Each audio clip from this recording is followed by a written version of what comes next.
In this video, I hang out in my hotel room and talk to the guys from Hyacinth Games, the makers of Wreckage.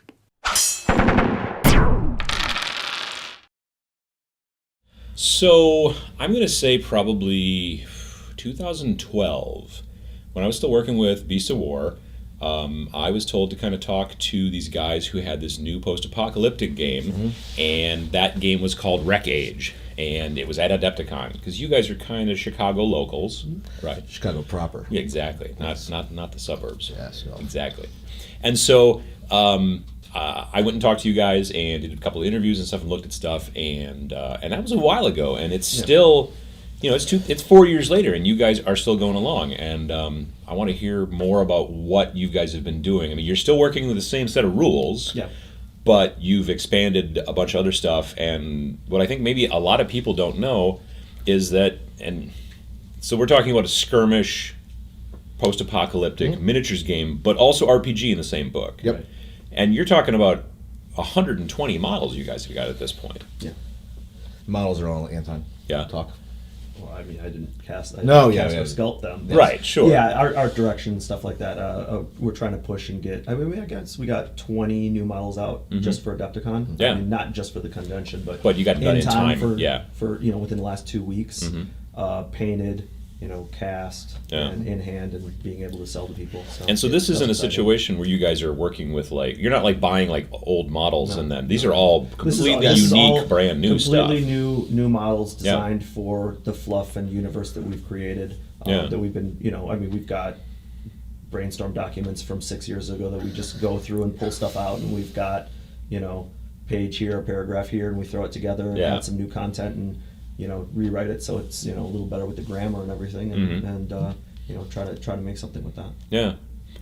And with the RPG aspect, we just came out with a couple modules, working on some more. So it's pretty quick and dirty, just like the skirmish game. So you're a lot of people, when they think of an RPG game, they're thinking of like, this is my level 32 wizard that Right. I know all of his backstory. I'm gonna cry when he dies. Yeah, yeah. We've all had that character, and that's great. But we're looking at it from one of the things we're fleshing out a lot right now is the community aspect. So you build up aspects of your community, so if your character were to die or be impaired in any way, another character could step in to fulfill their role, if not better than they were. So, Cool. yeah. So what, for people who haven't, some of my viewers and whatnot who haven't kind of heard of the game before, it's post-apocalyptic, but I mean, there's a bunch of different post-apocalyptic games. Like, what kind of? Yours has got a kind of a different twist to some degree. Yeah, it wasn't nuclear weapons. It was the collapse was because of climate stuff, which I don't know if anyone else has really touched on that yet. Like a lot of people left. There's a lot of sci-fi stuff. Like a lot of people left the planet because how bad it was. Sure. It's a couple hundred years in the future, but it's like as if we just kept on a crash collision course and just like put our heads in the sand and did nothing about it. Yeah. And now it's the resurgence after that. So you can start having these communities that were impossible before. Resources are still, scant enough that people are fighting over them, like things that we would just take for granted today. Yeah. But it's not like a nuclear thing.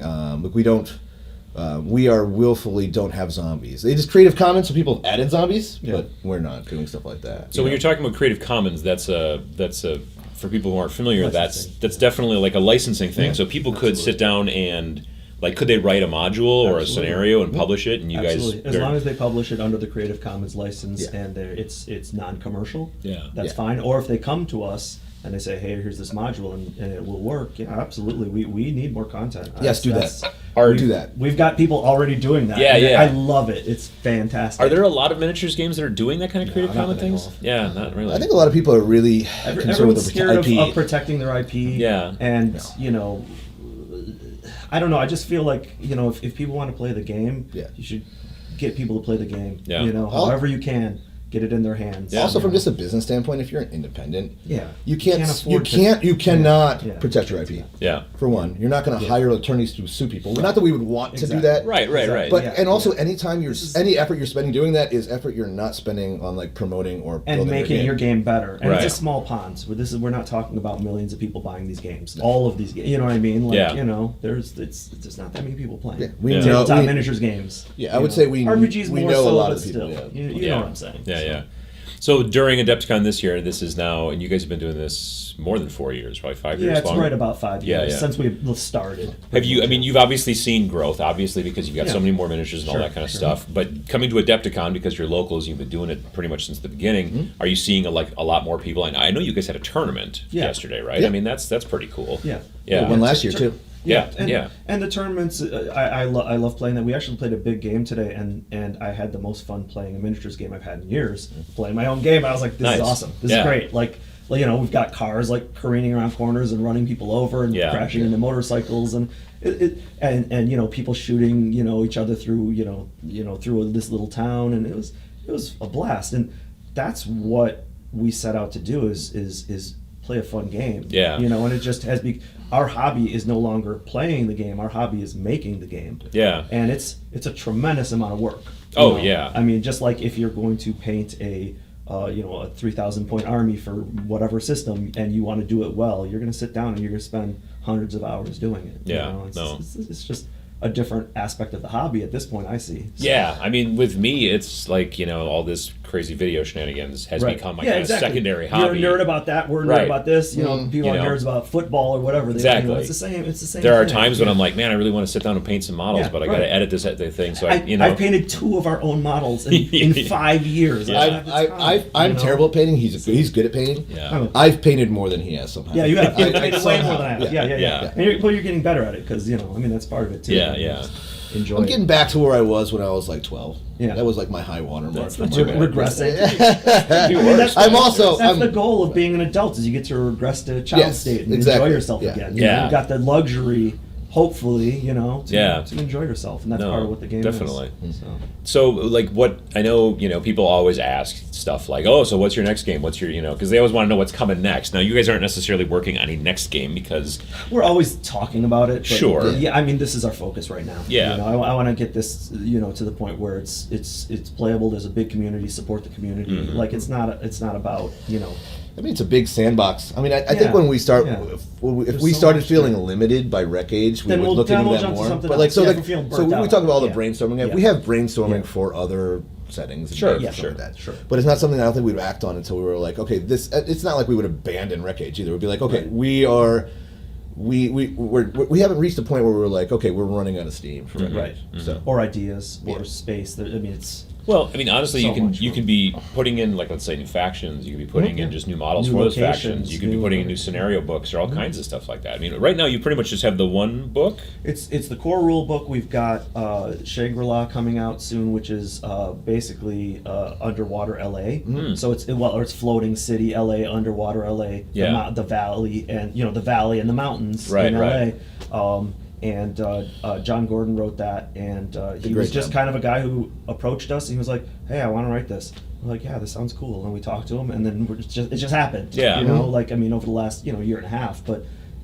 So we just ran a small Kickstarter to fund some of the extra art and stuff, and just we're got gonna the have it figures produced from that. pretty soon. We got the figures for that, and we're selling it here. Cool. And, we're gonna have you're laying out the book, and then it's imminently being printed. Yeah. Cool. And then that's when like the Kickstarter minis and everything will go out with it. So exactly. you can buy them now, but they're coming to you soon if you're a Kickstarter backer. Yeah. We're not pulling a No. fast one. I don't know what I'm talking. I'm just rambling. So, I guess because I was looking at some of the boards, like just kind of getting back to hobby stuff, but I was looking at some of the boards you guys were running down there, and just like you were doing a lot of like kind of those wet effects resin and stuff, like a lot of water is kind of like just gone and things like that, and they look very different than a lot of other boards, and I think you guys have like put a lot of time into them, and you've obviously, because the fact that you've made this many miniatures that are available to people in this amount of time, that's also again putting a lot of effort into it, and it's really kind of interesting that way, and I think that I don't know, like I did a demo a couple days ago because I've heard about this for a long time. I haven't done a demo in a long time, so I've asked you every year. I know. I really enjoyed it though. It was cool, and I really think that the reason I wanted to talk to you guys today is mainly because I know a lot of my viewers are interested in skirmish stuff, and are interested in like post-apoc stuff, and there's other games out there like that too. I mean, but I think this plus the fact that you can also go RPG with it if you've got that itch, I think is a really cool thing, and it's very unique amongst the network or the market. Right, and I mean, I think the way that we're envisioning it is it's kind of a hybrid between the two. You play it as a narrative tabletop miniatures game, with community building, with being able to advance your characters, like some of the old specialist games and stuff that people are really missing the support for. Yeah. And we're trying to support it. That's the You thing know, is we're that I here think. now. You do, know? do you think that some people look at it and go, "Oh, it's a tabletop skirmish game and RPG," and don't necessarily understand that you kind of mean a little bit more like it's a campaign, Right. Yeah. I don't Maybe know. a little bit deeper than I a don't normal know. campaign. Yeah, but I'm not sure. I would mean, say we get a lot of depends on the questions person. about it. We but get a lot of questions. I don't yeah, think there's too many definitely, people that walk by and they go, I don't get that, but I don't want to know what that Yeah. means. Yeah. You know, it's not like intimidating. Like I think like Right. people see that and they go, Right. "What are you doing?" And they Right. mean it. Like Yeah. I even like they're just like, "No, what is that? Like explain it to me." And then I'm like, "Okay, well here's a demonstration." Right, You know? right. And so I think that works out to our Yeah. advantage. Like being. I mean, I don't see how it's confusing, but it confuses people, but then it's intriguing. Mhm. Right. So Yeah. And we've put in so much work on the back end that, like, you know, people can ask us a question like, well, what about this? And we can generally answer it, you know, as opposed to, you know, well, we just built this game and we have these models, but we don't really have a background. We don't know what the world is like. I mean, we really intimately know Sure. our setting because, you know, we've created it over the last 5 years in depth. And, Yeah. I mean, we did that first. Yeah. And the rules were created around that, and the models were created around that, specifically tailored to the genre that Yeah. we wanted to create. So. Cool. Well, I appreciate you guys coming up here to the hotel room to our crazy It's a nice little hotel room. crazy little set, and I, like I said, I was glad to see you guys here again, and I really wanted to talk to you guys because I think a lot of my viewers I think would kind of dig this stuff, and I mean it's got a very kind of a, I don't want to say it's a DIY aesthetic. Oh, it's you know, DIY. It is a DIY. It is. Oh no, it absolutely is. Yeah, I well, think the we're proud of Creative that. We're Commons not thing. embarrassed Yeah. by Well, that. Yeah. Like that. We both come from a punk background. Yeah. And we both ran record labels that were very much of that aesthetic. And well, if I you put go- out 3 records and he put out I 20. put out 30. Sure. 30. Yeah. So I'm sorry. But if you know Matt Weeks, who I'm sure you do, Sure, yeah. he also comes from that same background. Yeah, exactly, So yeah. Adepticon comes from that similar Right. sort of background too. Yeah, so yeah. It's all kind of like, you know, it's not a consumer, you know, we're not looking for consumers, we're looking for partners Yeah. in a way. You know what But I I mean? mean, it's not People that actually are the involved. punk rock genre. It's not a punk Right. rock game It's- you can hit over the no, head with it, no, no, but no, it's not at all. got that Not at all. do-it-yourself kind Yeah, of thing and right, everything. right, yeah. right. We're still writing scenarios after Bad Brain songs. Yeah. So there is Yeah. that. So Nice. you know what it is. It's both. Yeah. Well, I appreciate you guys coming up here, and thanks I'm a lot. looking forward to telling more people about it and everything. Yeah, and, thanks for your time. And good luck with going forward. Awesome. Appreciate it. You missed that.